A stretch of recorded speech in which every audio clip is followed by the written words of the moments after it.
আসসালামু আলাইকুম। আজকে রান্না করব চাইনিজ স্টাইলে মিক্স সবজি। এখানে ফুলকপি নিয়েছি, আর হচ্ছে শসা, আর হচ্ছে আলু, সিম, পেঁয়াজ, রসুন, আর এটা হচ্ছে কুমড়ো শাক,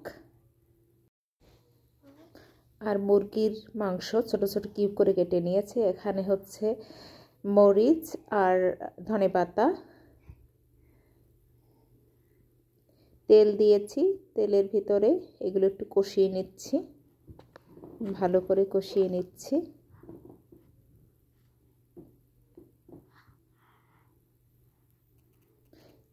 যেহেতু এখানে মুরগির মাংস আছে, তেলের উপর মুরগির মাংস, পেঁয়াজ রসুন দিয়ে দিচ্ছি, একটু বড় বড় করে কাটা। রসুনের কোষগুলো শুধু ছোলা ছাড়ানো। এখানে 3টা ডিম নিয়েছি, আর হলুদ না মরিচের গুঁড়া দিয়েছি, হলুদ ইউজ করিনি। এরপর সবজিগুলো দিয়ে দিচ্ছি একে একে।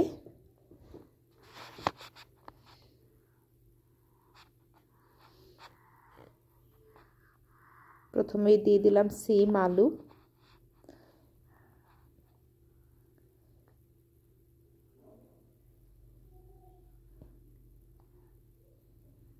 এরপরে অন্যান্য সবজিগুলো। এখানে শীতকালীন সবজিগুলো যেমন গাজর, টমেটো, শীতকালীন বরবটি, পেঁপে, এগুলো ইউজ করা যায়। ভালো করে একটু নেড়ে চেড়ে দিয়েছি। এরপর উপরে দিয়ে দিলাম কুমড়ো শাকগুলো। এখানে কুমড়ো শাকের পরিবর্তে লাউ শাক ইউজ করা যায়। সব শাকগুলো দিয়ে দিচ্ছি।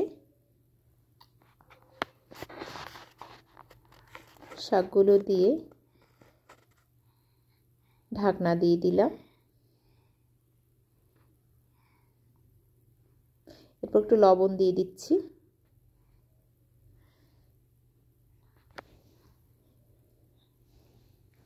লবণ দেওয়ার পরে আবার ঢাকনা দিয়ে দিব। এরপর কিছুক্ষণ পরে এখন পানি দিয়ে দিচ্ছি। গরম পানি, একদম ফুটন্ত গরম পানি দিয়ে দিলাম। একটু নেড়ে চেড়ে দিচ্ছি।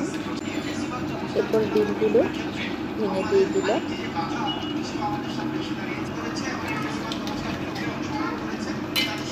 ডিম দিয়েছি। এরপর নাড়াচাড়া করা যাবে, ঢাকনা দিয়ে দিলাম। কিছুক্ষণ পরে ফাইনালি হয়ে গেল মিক্স ভেজিটেবল। চুলাটা অফ করে দিচ্ছি। মিক্স ভেজিটেবল সাধারণত এরকম ঝোলঝুলি খায়। এখানে চিকেন আছে, ডিম আছে। এরপর ঢাকনাটা তুলে দিয়েছি। ঢাকনা দেওয়ার আরও সবজি অ্যাড করা যেতে পারে। সবকিছুই গাজর, টমেটো, শীতকালীন যে সবজি, বরবটি। চাইনিজ স্টাইলে চাইনিজরা সাধারণত হলুদ ইউজ করে না, এই কারণে বললাম চাইনিজ স্টাইলের সবজি, মিক্স সবজি রান্না বাচ্চারা খুব পছন্দ করে।